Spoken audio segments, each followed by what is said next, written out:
เจ้าหน้าที่เปิดใหม่สายไปแรก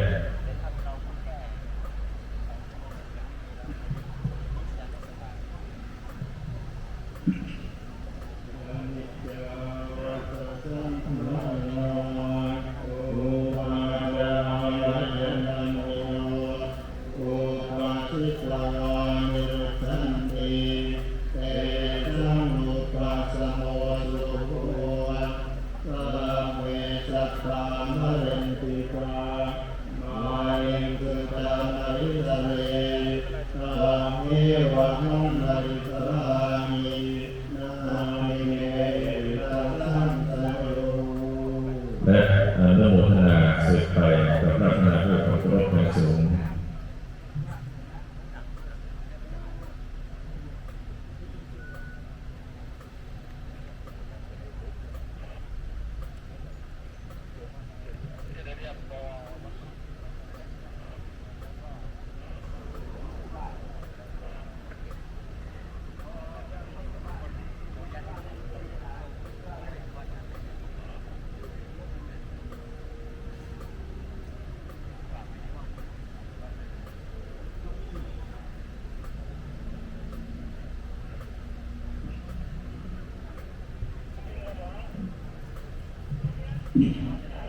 ยะถาวาริวหาปุราภริปุเรนติสาคารังเอวเมวัยโตทินังเปตานังอุปกัปปติอิทิตังปฏิตังตุมหังคิปเมวะสมิจจตุสัพเพปุเรนตุสังกปปจันโทปนราโสยะถามณิโชติราโสยะถาสัมภิติโยวิวัชชันตุสัพพะโรโควินาศตุมาเตภวันตุโรโยสุขีทีกายุโกภวะภาคิปิโย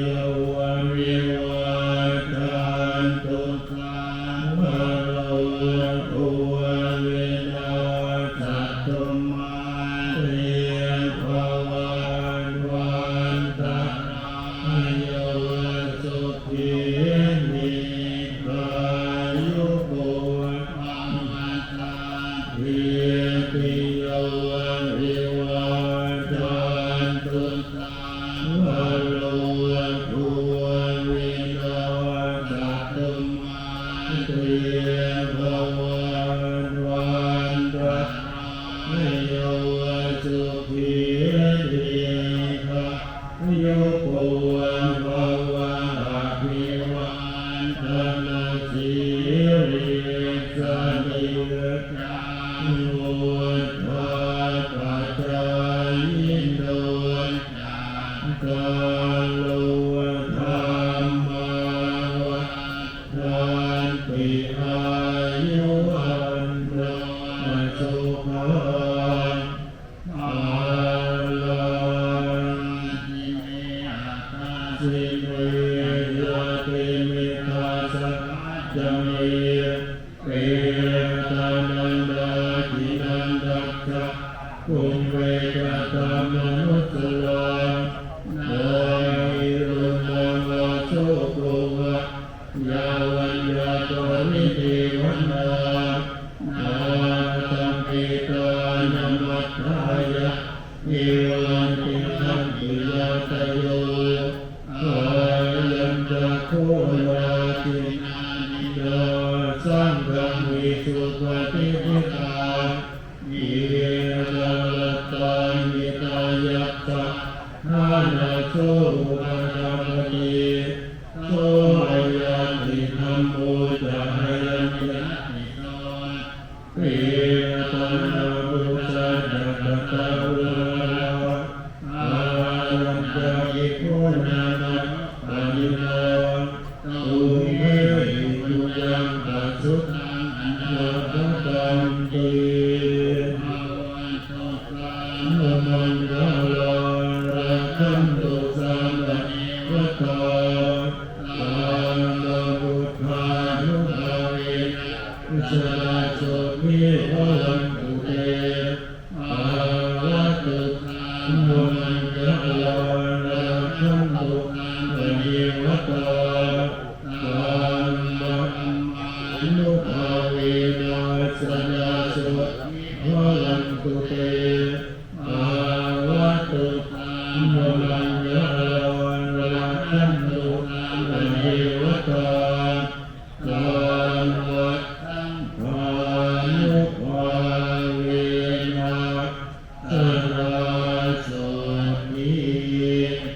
ภาวันตุเต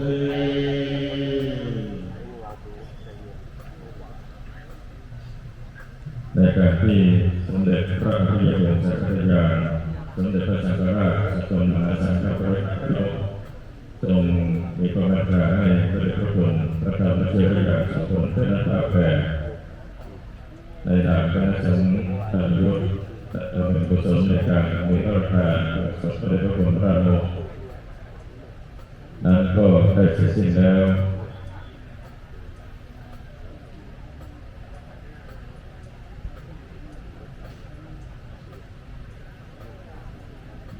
บัดนี้กับรัตนาพระเดชพระคุณองค์ประธาน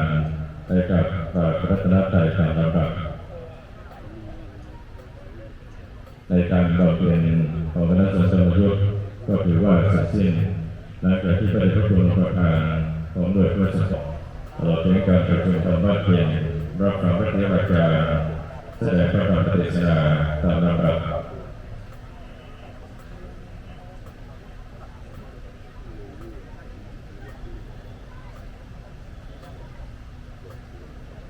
การนี้ก็ได้ทุกคนองค์ประธานพร้อมด้วยพระเดชพระคุณพระเดชสุวัฒน์พระคุณรักษาเองกิจการงานเพื่อการปฏิบัติสังขารของหลวงพระเดชพระคุณหลวงปู่ในการบำเพ็ญกุศลของคณะนายกก็ถือว่าเสร็จสิ้นโดยมีท่านผู้ว่าราชการจังหวัดท่านนายอำเภอท่านหัวหน้าส่วนท่านผู้อำนวยการสำนักงานพระพุทธศาสนาจังหวัดสกลนครผู้เข้าร่วมพิธีในการบำเพ็ญกุศลสวดพระพิธรรมตอนนี้ไปจะผู้พระสงฆ์เสด็จวัดก็จะได้เมตตาเคลื่อนที่อาสนะสงฆ์เกิดในการสวดพระพิธรรมซึ่งในการนี้ได้รับตลอดถึงการถวายวัดไตรเครื่องไตรธรรมพระสงฆ์อนุโมทนาก็เป็นเสร็จพิธีเนื่องด้วยว่าวันนี้เป็นวันออกเมรุพระราชทานหลวงปู่ตามพิธีการเหล่านั้นในพิธีหลวงก็ถือว่าเสร็จสิ้นในวันพรุ่งนี้ก็เรียนถวายกำหนดการ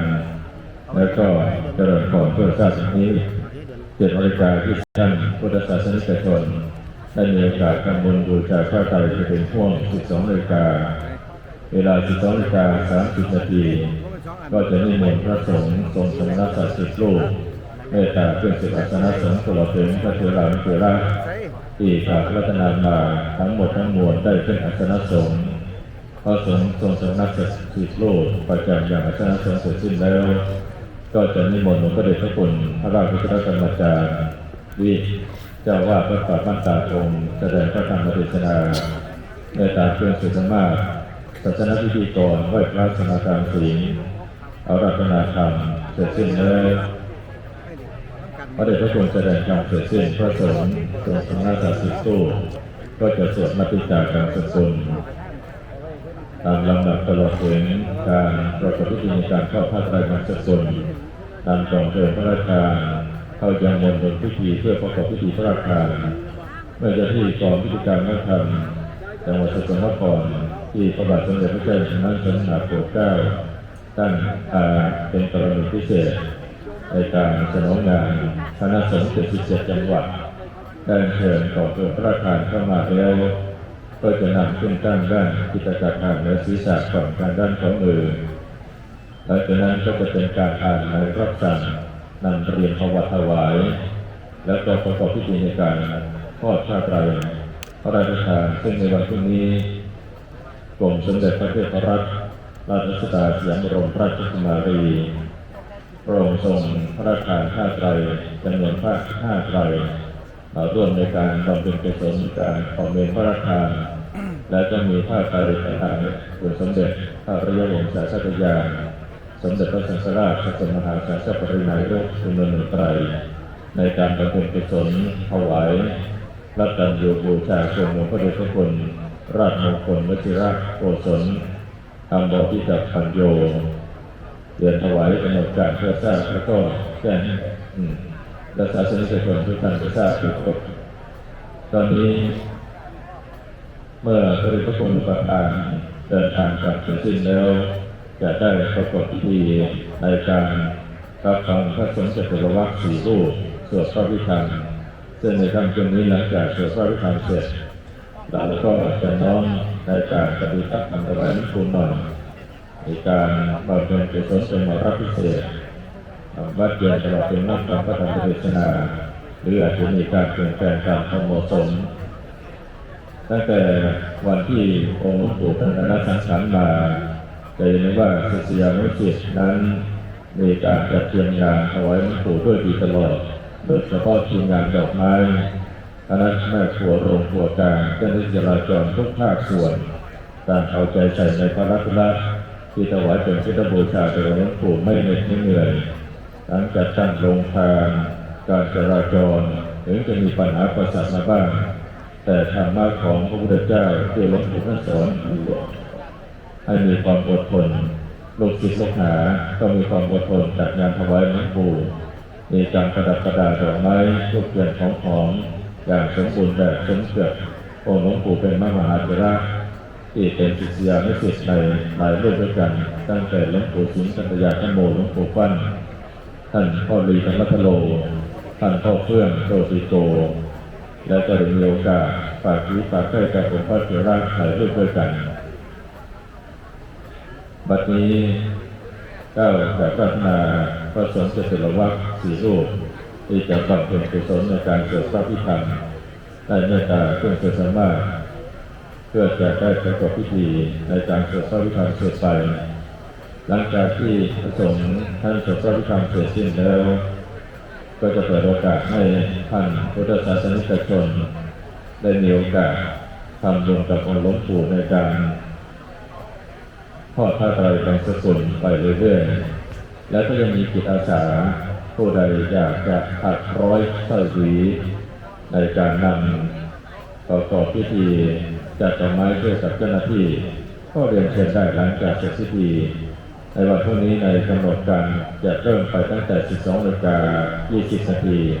ก็จะเริ่มความเป็นเชิญทุกท่านได้มาร่วมกัน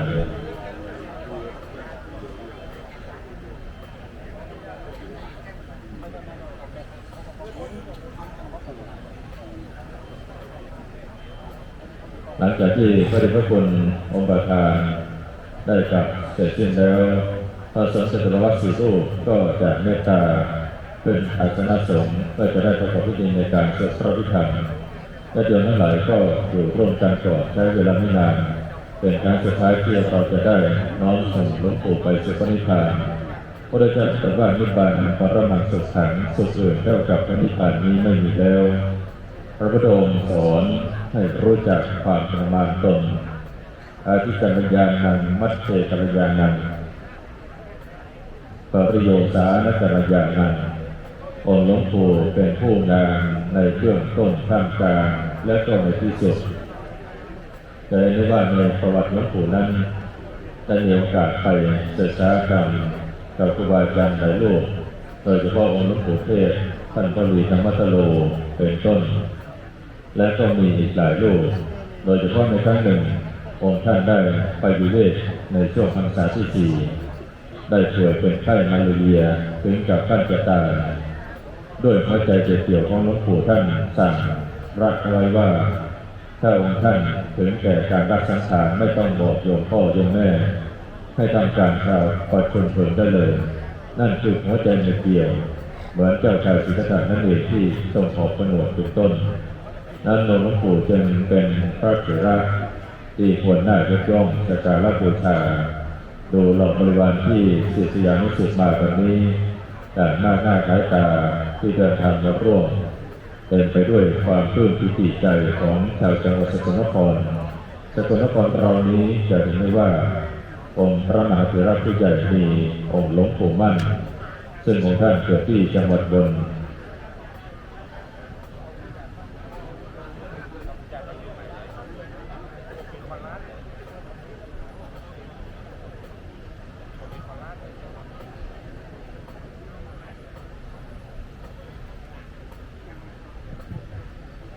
เปิดไมค์ลอยตัวนี้นะครับ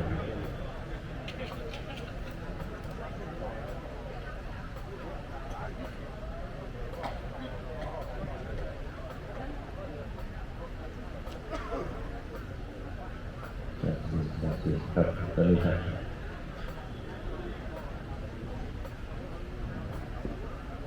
นิมนต์พระสงฆ์เกิดละวัดได้เมตตาเพื่อนที่อาสนะสงฆ์ก็จะได้บำเพ็ญกุศลในการสวดพระพิธรรมในการบำเพ็ญพระราชทานถวายองค์หลวงปู่สืบไปเมื่อท่านผู้ราชการจังหวัดท่านหัวหน้าส่วนจากที่รับรองเสร็จสิ้นแล้วก็จะเดินเจริญพรท่านปานิดาผู้ว่าราชการจังหวัดสกลนครได้จุดธูปเทียนด้านหน้าตู้พระพิธรรมเพื่อบำเพ็ญกุศลในการสวดพระพิธรรมสืบไปวันนี้ได้รับความเมตตาสูงยิ่งจากพระเดชพระคุณพระเทพวชิรนางสีเจ้าคณะจังหวัดสกลนครถึงแม้ว่าพระเดชพระคุณจะมีสุขภาพร่างกายในช่วงนี้ไม่ค่อยแข็งแรงนักพระเดชพระคุณก็ยังเมตตามาร่วมในการบำเพ็ญกุศลนี้ด้วยวัดสุทธาวาสถือว่าเป็นวัดที่มีความสำคัญของชาวจังหวัดสกลนครครั้งหนึ่งที่หลวงปู่มั่นท่านเคยไปพักภาวนาโดยเฉพาะเมืองสกลนครเป็นเมืองพระพุทธศาสนาเหมือนที่พระเดชพระคุณพระธรรมวจระรังสีท่านได้เมตตาเทศแสดงธรรมในภาคเมื่อคืนนี้วันนี้ถือว่าเราเป็นบุญอย่างยิ่งที่พระเดชพระคุณที่เราทราบก็คือในนามหลวงพ่อท่านเจ้าคุณหม่อมหลวงยูปิหรือพระเดชพระคุณองค์ประธานวันนี้ท่านเป็นเชื้อสายพระมหากษัตริย์เรา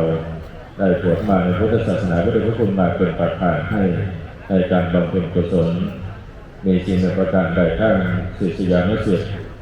ในการถวายการต้อนรับพระเดชพระคุณองค์ประธานไม่ดีพอในนามคณะสงฆ์จังหวัดสกลนครก็ขอประทานอภัยพระเดชพระคุณพระเดชพระคุณเป็นคนสมรรถะมีความสามารถได้เกษียณเป็นเจ้าหน้าภาค4 ปีนี่เป็นวาระที่2ที่พระเดชพระคุณได้เป็นเจ้าหน้าภาคแต่อีกรอบตั้งแต่ปกครองคณะสงฆ์เข้าวาระที่5ในวาระที่5ในปีที่5ของการเป็นเจ้าหน้าภาค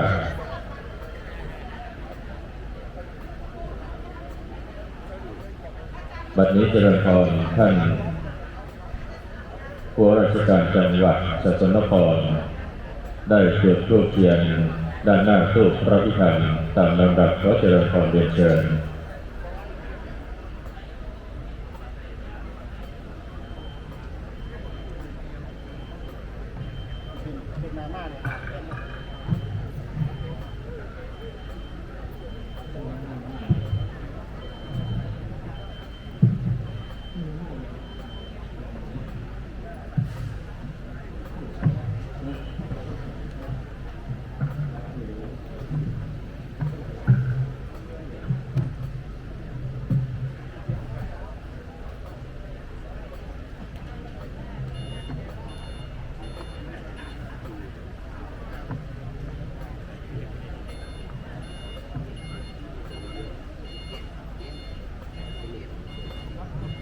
เจ้าหน้าที่เรียนเชิญหมด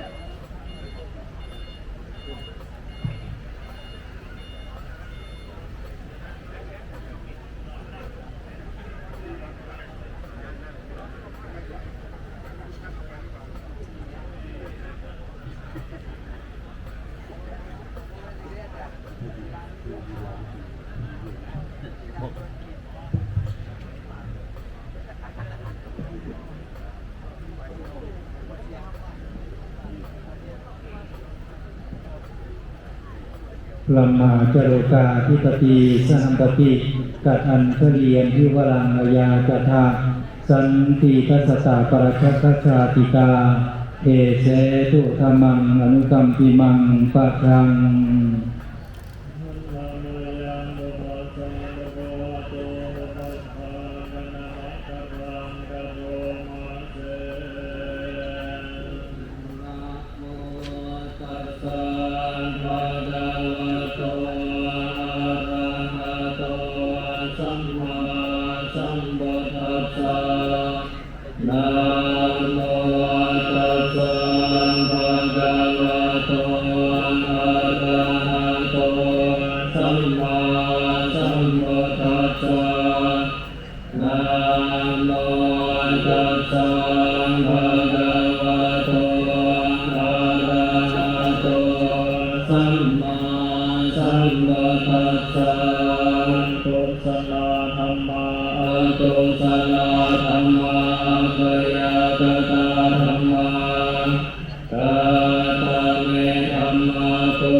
สุ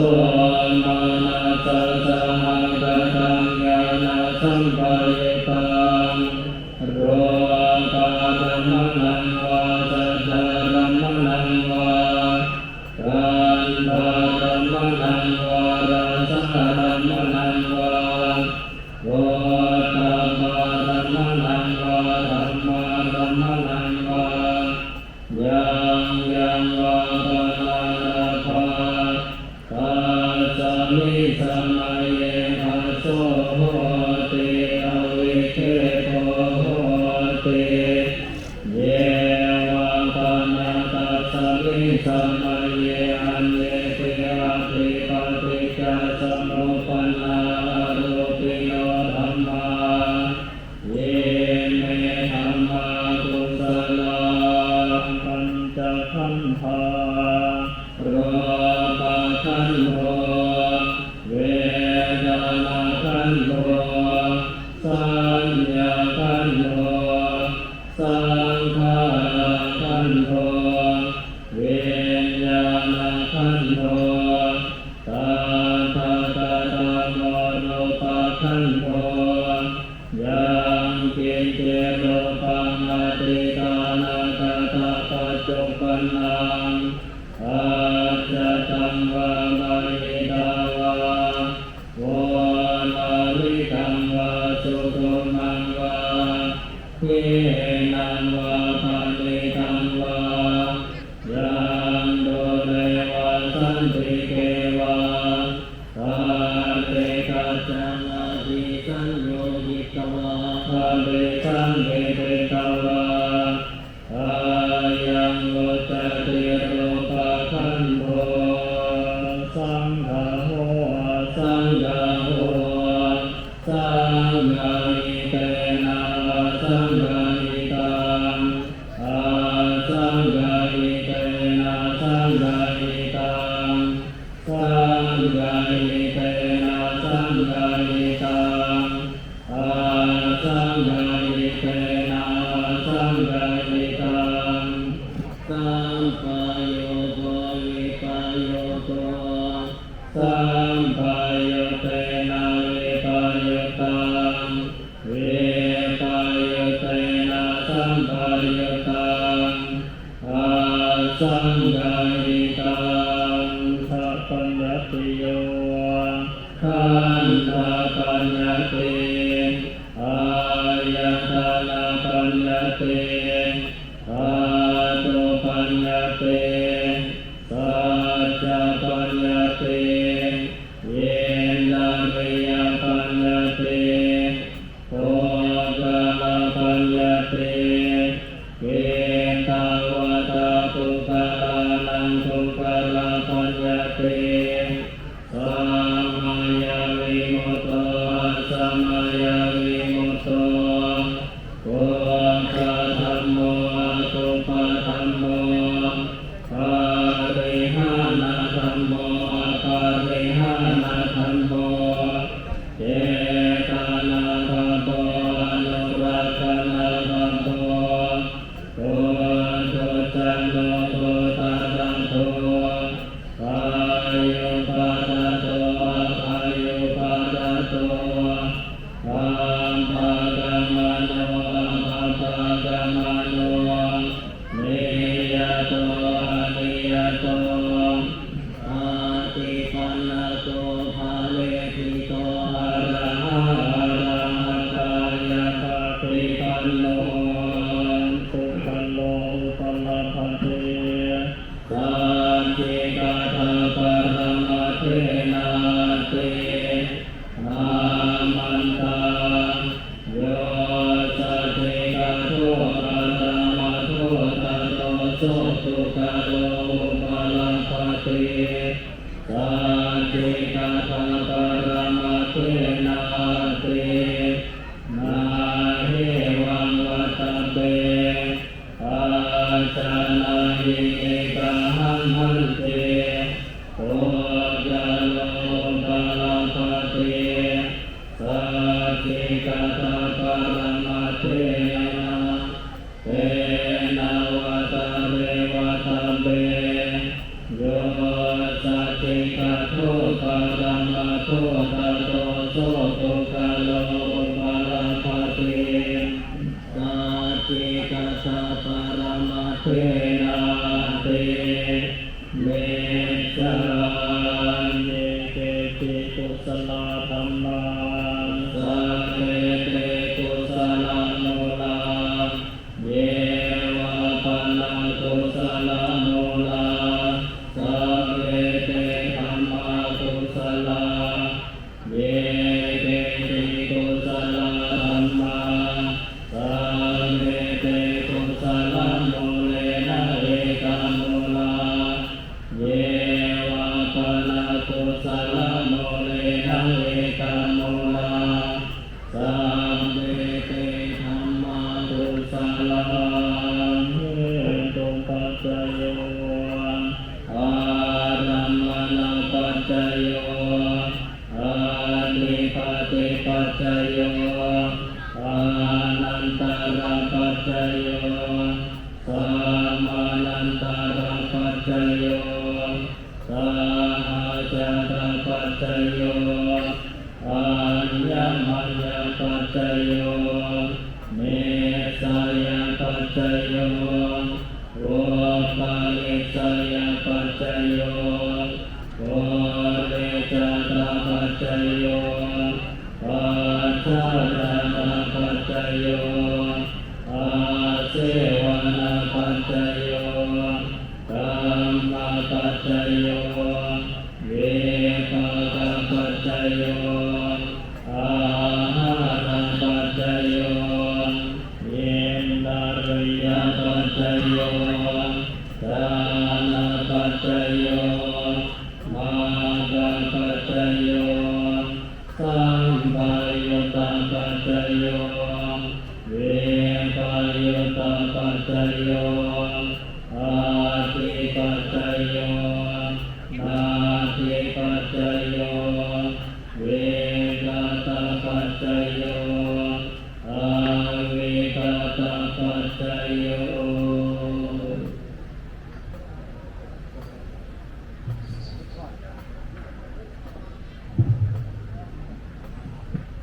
วันนี้การบำเพ็ญกุศลในการสวดพระพิธรรมนั้นได้เสร็จสิ้นแล้ววันนี้กับพระพัฒนาพระพิธีกรรมสู่รูปอย่างที่รับรองคณะสงฆ์เพื่อที่จะรับในการทอดพระไตรสกุล